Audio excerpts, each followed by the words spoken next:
Hi friends, welcome to Vinay channel. இன்றைக்கி நம்ம என்ன பார்க்குறோம் அப்படின்னா பாயசம் ரெசிபி தான் பார்க்குறோம். ஸோ அதுக்கு இந்த மாதிரி ஒரு பாத்திரம் எடுத்து அது சிம்மில் வச்சுக்கோங்க. ஸோ இது நான் ஆல்ரெடி இந்த காஞ்சி திராட்சை, முந்திரி, பாதாம் இதெல்லாம் பார்த்திங்கன்னா சின்ன சின்னதாக சாப் பண்ணி வச்சுருக்கேன். ஸோ அந்த கடாய் சூடானதுக்கப்புறம் ஒரு 1லேருந்து 1.5 ஸ்பூன் கிட்ட நீங்கள் நெய் ஆட் பண்ணிவிட்டு நல்லா வறுத்து எடுத்துக்கலாம். ஸோ வறுத்து எடுத்து இதை ஒரு பாத்திரத்தில் வச்சுட்டு சேமியாவும் அதே சேம் பேன்லேயே நல்லா ஃப்ரை பண்ணிக்கலாம். நல்லா லைட் ப்ரௌன் ஆகுற மாதிரி இந்த மாதிரி.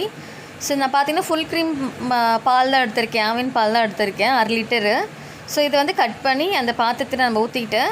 ஸோ இந்த மாதிரி இருக்கும். ஸோ பால் நல்லா கொதி வந்ததுக்கப்புறம் நம்ம செஞ்சு வச்சுருக்க சேமியா, ஆல்ரெடி சேமியாவே அதில் உங்களுக்கு கொதிக்குது பாருங்கள்.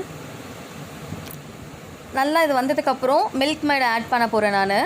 உங்கள்கிட்ட மில்க் மேட் இல்லைன்னா நம்ம நார்மல் சுகரையும் ஆட் பண்ணிக்கலாம்.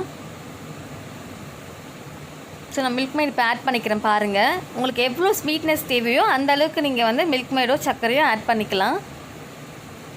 ஸோ நான் மில்க் மேட் ஆட் பண்ணிட்டேன். ஆட் பண்ணதுக்கப்புறம் ஒரு லைட்டாக ஒரு கொதி வந்ததுக்கப்புறம் நம்ம ஆல்ரெடி வச்சுருக்கேன் ட்ரை ஃப்ரூட்ஸ் எல்லாமே நம்ம கொட்டிக்கலாம் வாங்க. ஸோ நமக்கு ஆப்ஷனல் தான், உங்களுக்கு என்ன ட்ரை ஃப்ரூட்ஸ் வேணுமோ அந்த ட்ரை ஃப்ரூட்ஸ் நீங்கள் ஆட் பண்ணிக்கலாம். ஸோ நான் ட்ரை ஃப்ரூட்ஸ் ஆட் பண்ணிட்டு நல்லா மிக்ஸ் பண்ணிக்கோங்க. மிக்ஸ் பண்ணிட்டு லைட்டாக இன்னொரு கொதி வந்ததுக்கப்புறமா இதை நம்ம ஆஃப் பண்ணிக்கலாம். ஸோ நீங்கள் சேமியா போட்டு அந்த சூட்லேயே உங்களுக்கு சேமியா நல்லா உங்களுக்கு குக் ஆகிடும். அப்படி இல்லைன்னா அப்படின்னா நீங்கள் குக் பண்ணிக்கலாம். இல்லைன்னா உங்களுக்கு அல்வா கன்சிஸ்டன்சியில் வந்துடும். ஸோ பார்க்க ஃபஸ்ட்டு நாங்கள் பாயசமாக தான் இருக்கும், போக போக அது நல்லா இழுத்து நம்மளுக்கு கட்டியாக கன்சிஸ்டன்சியில் வந்துடும். ஸோ இது ஒரு கிண்ணியில் போட்டு சாப்பிட்டு பார்க்கலாம் நம்ம. பாருங்கள் சேமியா. ஸோ இந்த வீடியோ பிடிச்சிருந்தா லைக் பண்ணுங்கள், கமெண்ட் பண்ணுங்கள், ஷேர் பண்ணுங்கள், மறக்காமல் சப்ஸ்கிரைப் பண்ணிட்டு பெல் ஐக்கான் கிளிக் பண்ணுங்கள். தேங்க்ஸ் ஃபார் வாட்சிங்.